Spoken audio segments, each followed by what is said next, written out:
Hi, hello, నమస్తే మిత్రమా.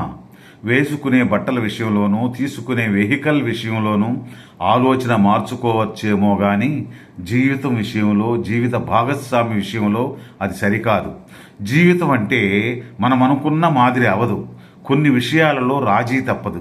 ఒక తల్లికి తన పిల్లలకు ఏది నచ్చుతుందో, ఏదైతే బాగుంటుందో బాగా తెలుసు. 9 నెలలు కడుపున మోసి గోరుముద్దలు పెట్టి వాళ్ళని అనుక్షణం కంటికి రెప్పలా చూసుకున్న తల్లికి తన పిల్లలకేం కావాలో తెలియదా అనే భ్రమలో ఉంటుంది.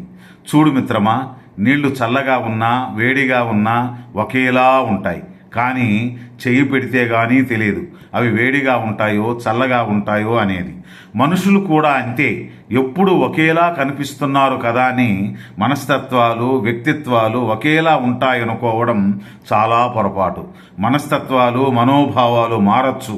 అవి తెలుసుకోకపోవడం మనదే తప్పు. మన పిల్లల విషయంలో కూడా వాళ్ళు ఏ ఉద్దేశం తెలుసుకోవడం, అర్థం చేసుకోవడం ఎంతో ముఖ్యం మిత్రమా. నీళ్లు వేడిగా ఉన్నా చల్లగా ఉన్నా ఒకేలా ఉన్నట్లు ఉండినా విషయం తెలియకపోయినా వేడిగా ఉన్న నీళ్లకు కాస్తంత సమయం ఇస్తే అదే వేడి నీళ్లు గొంతు దాహాన్ని తీర్చి చల్లగా అయిపోతాయి. సమయమే దేన్నైనా మారుస్తుంది. శుభముహూర్తాలు చూసుకున్నంత ముఖ్యంగా మన పిల్లల ఇష్టాయిష్టాలు కూడా చూసుకోవాలి పెద్దలు. ఇష్టాలనేవి సందర్భాన్ని బట్టి, మన చుట్టూ ఉన్న పరిస్థితులను బట్టి మారుతూ ఉంటాయి. మనుషులం కదా, మార్పు తప్పదు. కొన్నిసార్లు సమస్యకు దూరంగా పారిపోవడం పరిష్కారం కాదు. పరిష్కారం చూపించే మార్గాలు కూడా ఉంటాయి. తండ్రి అంటే పిల్లలు తడబడుతూ అడుగులు వేసే నాడు చేయి పట్టుకుని అడుగులు నేర్పించే గురువు.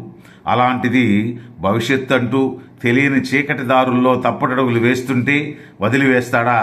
అటువంటప్పుడు సమస్యకు పరిష్కారం వెతకాలి కానీ పారిపోకూడదు. తెలుసుకో మిత్రమా, ఇది నిజం.